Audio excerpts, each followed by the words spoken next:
Alden, it's your update. Yung sa post ni Daddy Bay. Ito yung reaction ni Daddy Bay sa sinabi ni Alden. Ito yung video. Shall we Dave? TikTok? Bigay ko na lang sa tatay ko yun. Hindi ko talaga kaya mag-TikTok. Good ni Daddy Bay. So, ito yung highlights ni Alden. Ang for Procast. Yung ginanap dyan sa Robinson's Magnolia. Kaya dahil pa nagpunta dyan mga fans ni Alden Kaya congrats kay Alden sa bagong endorsement. Nag-bike na si Alden. So much for getting me part of the Frutas family. We're very excited on what's ahead, and with this product, I truly believe that we can make every Filipino proud all over the world. So, guys, samahan niyo ako. Support Frutas for real, made by Filipinos for the Filipinos. Maraming salamat. Frutas with Alden Richards. Yan yung mga fans ni Alden. So whatever I do on site, I do it because gusto ko lang din siya subukan, gusto ko siya mag-experience. But at the end of the day, it's always Alden the actor.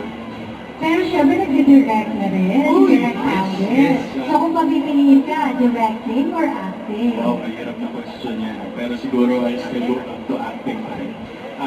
Yung reason din kasi kung bakit ako nag-start mag-explore into directing is to really see what's happening behind the camera. How is it to be the one who's calling the shots? You know, you have creative control on the project that you're currently working on.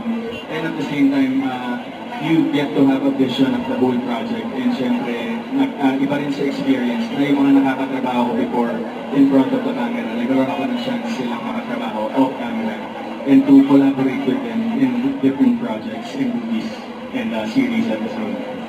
Yes, of course, marami pa tayo makakabangan from you as an actor and director. Pero ngayon, balik tayo sa dessert na. Is it running or cycling? Mas cycling talaga. Kasi I actually started running. Yun yung first endurance sports na nakahiligan kong gawin.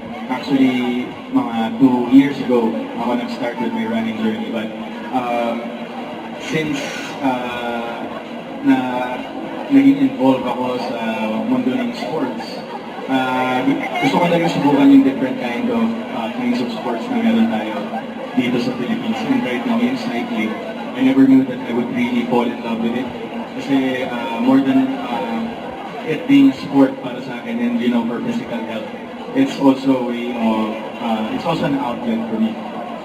Syempre to keep me sane and parang moments in cycling for me are the moments I can go on my own.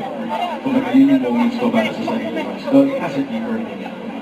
So yun ako, ano na nangyari, sumali na tayo ng mga races, especially recently, in triathlon content.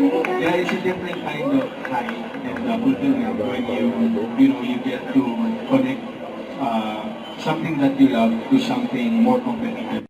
Don't forget to subscribe, click the notification bell for my update. This is Picture the Action Live. Stay tuned for more videos. See ya.